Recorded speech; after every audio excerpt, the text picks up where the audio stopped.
Welcome back to my channel. I'm James, and today we're gonna break into the Score on 4K Ultra HD. And this is the brand new 4K Ultra HD release of the Score by Kino, Lorber, and Paramount Studios.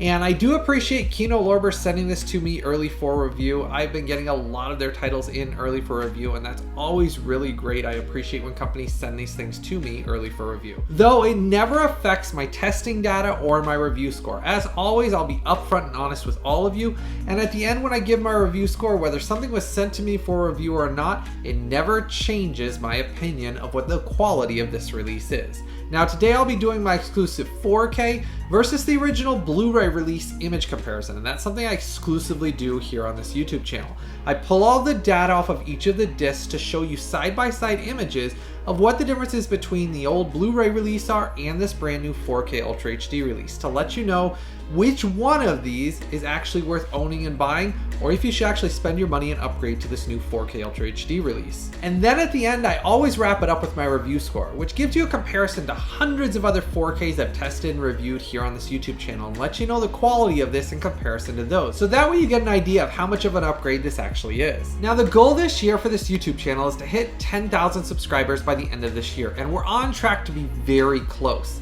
But the only way I can hit that is if you go down and give this video a like, hit that subscribe button and the bell notification.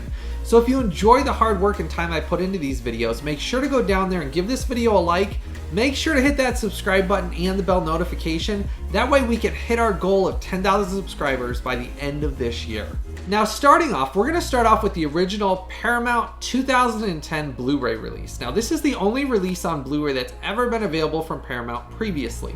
And they released it in several different cases, and I actually ended up buying two of them accidentally, not realizing I had one previously. But anyhow, it's all the same disc. So there's no difference between any of the discs that they released from 2010 to the other two editions they came out with. They all have the exact same image present on them. They're the exact same disc. On this original 2010 release, it had a softer image. Definitely was desaturated in a lot of the colors. Now in the movie itself, there is a lot of dark scenes. In this, it had very soft image presentation in those. There was scenes where it was very hard to see things because it was so desaturated. Now obviously the Blu-ray didn't have HDR and things like that that could help out with that a little bit. So in this case, the Blu-ray was okay. It was never just amazing, knock your socks off. It was okay, but this was the best representation that the Score had gotten previously. So I mean, that was the best that it existed. Now, I will say I love the Score as a film, and I'll talk about that a little bit later on as my thoughts of the film and how much I enjoy the film itself. But as far as the film goes, I was excited when Kino, Lorber announced that they were working with Paramount Studios to release the new 4K. In comparison to Kino, Lorber, and Paramount Studios' new 4K Ultra HD release, there is a healthy increase in image quality, details on their faces, and things like that. Now, when I did all of my exclusive testing, as I always do, there was some things that I found out that I wasn't as excited about, but then there's a lot of good things as well. So we're going to dive into all of that. But as far as the first thing you're going to notice right off of the bat when you're looking at the differences between the 4K image and what you see on that Blu-ray, the original Blu-ray had a lot of the film grain kind of scrubbed out of it. It did have DNR in it, and it was just such a soft image that you really couldn't see the film grain well at all in it. Well, on this new 4K from Kino, Lorber, I am happy to announce it is a native 2160p representation on this. So the nice thing is they went back to the original film elements, scanned those, and this was done by Paramount Studios, and then Kino, Lorber did their work on top of that and released it on this new 4K. But it is a native 4K 2160p representation, and it does have HDR10 and Dolby Vision on it. Now I will say the HDR10 and Dolby Vision presentations that are on this, I actually enjoyed the HDR10 presentation just a little bit more than the Dolby Vision. I've talked about this a few times over the years.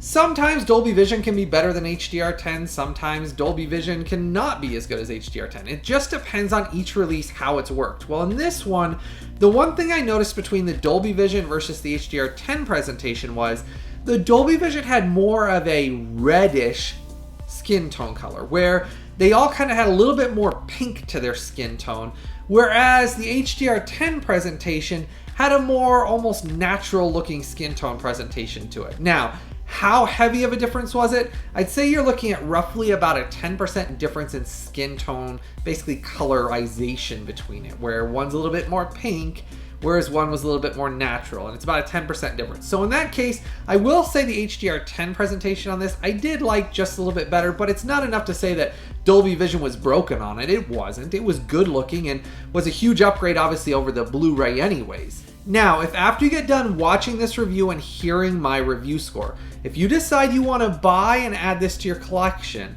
you can always go down to the links I've posted in the description section and as a pinned comment in the comments section below. Those take you straight out to Amazon. I've made it nice and easy for you. And those never cost you anything extra, and it's on sale for the same prices everywhere. But that does help to support this YouTube channel just a tiny bit. So it's really important that if you enjoy the content I create, make sure to go down and click through those links. They take you straight out to Amazon. They don't cost you anything extra, but that support does make a big difference in me being able to continue to create these videos. Now, this is presented in the aspect ratio of 2.35 to 1, and the runtime of this is 124 minutes. So it's a very fast-paced crime caper with a twist, as I said. Now, it is one of my favorite crime caper movies. I absolutely love Edward Norton in this. I thought his portrayal of his two-sided character, and if you've seen the film, you'll know what I mean by two-sided, was so well done. I really thought he did an outstanding job with that. I liked Robert De Niro in it, and then obviously it's got the great Marlon Brando, though obviously it's not as great as Marlon Brando was in The Godfather. But it is one of those great crime caper movies that keeps you guessing. You have to really pay attention. And I will say for the score, I think Frank Oz, who's the director of it, did an absolutely great job in the opening cinematic, showing kind of what Robert De Niro did to basically never get caught and all the things he did at the beginning, showing when he does one job and then basically going by boat, by car, to another car, across another boat, a bridge, another house. Just kind of showing his background in that opening scene when the credits are rolling was such a great introduction that I really feel like a lot of films are missing nowadays. They don't put that much thought or time into even that opening scene to really get you to see how much thought Robert De Niro really put behind his character of going and doing a robbery and then basically making sure he had every little detail planned out to make sure that if like the police ever followed one car, they'd never be able to follow the other one. If they followed that second one, they'd never be able to follow a boat, and then they'd never be able to follow a taxi cab. And I just really love that opening intro, even though there's not really talking in it. He's just basically going and it's showing every little thing he did. When you really pay attention to it, it's really an elaborate thing that they set up, showing the mindset of his character, which really sets the tone for the movie. And that's where I really feel like Frank Oz and basically what they did with this film really holds up well today as still just a really well-crafted thriller. Now, it is rated R, but it's only rated R for language. I mean, literally, it's just really one of those well-done movies that didn't need a bunch of junk thrown into it, but is so entertaining and keeps you engaged the whole time that by the end of it, you say, man, that was a worthwhile movie that you're excited to watch again. Now, going back to this 4K Ultra HD release, now that I kind of explained a little bit about the movie, image quality wise, you do get a healthy upgrade in details, and film grain is very filmic throughout it. And I will say this had one of the most stable film grains I've seen in a long time throughout the entire runtime of the movie. And I could almost say it was perfectly stable. Now, nothing can ever be perfect, as most of you know. You can't ever give something a 10.0 out of 10 or a 5.0 out of 5, depending on how you review something, because nothing is ever perfect. There's always improvement in something in some area. But it was close to perfectly stable film grain and looked great throughout it, as opposed to the previous Blu-ray that it wasn't. I mean, the previous Blu-ray didn't really have much film grain at all. And really, when you go side by side and compare it to the old Blu-ray, you really see the difference in this, that really it was desaturated in colors and really lacked a lot of basically the film grain. It looks like they used some DNR throughout the whole thing, that the film grain's back in this and it looks really nice throughout it and adds a really nice filmic element that didn't really exist on the Blu-ray from before. Now, this does get a brand new HDR and Dolby Vision color grading on the new 4K, and the new color grading does look really good. As you've noticed up above, it does look way better than the desaturated Blu-ray, and that's where I really noticed a heavy difference. Now, I am going to touch on this real quick. Every time I don't seem to touch on this, I get a bunch of comments and messages of people asking about this. The images above are always the native images pulled from the discs. What that means is, without all of the artificial things that you can try to pump up on your TV. Like you could pump your color saturation up to 100 and it'd make everybody look like they're bleeding basically. But you can always turn your color saturation way up, which would change and alter artificially what's on the native image of these discs. That doesn't mean that's the proper way that that disc was supposed to look. It just means you could have artificially changed it, just like you can artificially make everything look like a soap opera. Well, the native images you see above, just like in the 4K, are the native images present on the disc without all the artificial things you can try to alter on your TV. And as always, I always suggest having your TVs professionally calibrated. It's a big thing with 4K content because it's unlike Blu-rays. There's so much technology, so much data behind all of these, and it can drastically change what you're seeing if your TV's not set up correctly. So keep in mind, that is one of those things I've talked with a lot of people about recently. They'll say, hey, you know, when I look at my 4K and I look at it on my TV, it's so dark I can't see anything. Well, there's numerous things. Your backlight of your TV, if you have a backlight on it, could be either too low, or if it looks way blown out where everything's kind of like whited out, could be way too high. You could have your contrast up too high, contrast down too low. There's so many settings that drastically affect 4Ks that's where professional calibrations make a big difference on the content and what you see to make sure you're seeing what's intended to be seen. Well, on this new 4K Ultra HD release, there was one downside that I did encounter when I did all of my testing on it. The image on it looks good, but this movie has numerous long scenes that are in the dark or very dark. On the Blu-ray, because it was very desaturated and had more of a grayish, darker image in those, you could in some scenes see a little bit more. Versus on this, it does have really nice inky blacks and whites, but the problem was in some of those darker scenes, you did get some black crush on the new 4K Ultra HD release. Now, I'm not going to say it ruined it for me, it didn't, but when we get to my review score, you'll kind of understand where it falls. It's not the worst black crush I've ever seen, it's just because it was always a dark film to begin with.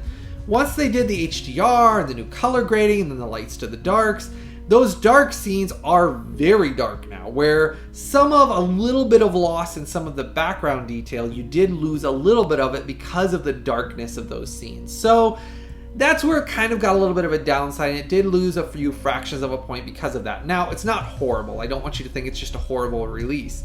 But that is one of the things I did encounter when I was testing it out, is just keep in mind, because it does have that new HDR and things like that, those lights to darks, those darks are really dark on this. I think it looked good, obviously, over the Blu-ray, and it still is an upgrade even in that sense. I'll take the black crush slightly in some scenes versus the previous Blu-ray anyways.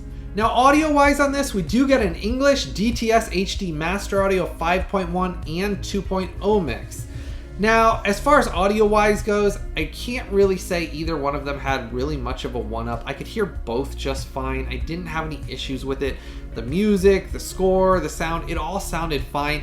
And I can't say either one of them versus the Blu-ray or the 4K had a massive one-up. So as far as that goes, I'd say the audio-wise, you're kind of a wash as far as that goes. It was very crisp and clean, and you could hear everything just fine. So again, it's not like the Blu-ray didn't have good audio. The thing on the Blu-ray was the image quality was not great on that at all. Now, this does include English subtitles as well. Now, showing you what you get in this, I love the slipcovers and I love this original artwork that Kino Lorber put on here. I do like slipcovers from Kino Lorber. These are in their first printing, so if you're a slipcover collector, you're not going to want to wait too long if you decide to buy this after my review. Just make sure you click through that link I've posted down below in either the description section or as a pinned comment. But the slipcovers only come in their first pressings and then they don't print them again. I do like it. Special feature wise, you do get all the special features that are contained in the previous Blu-ray.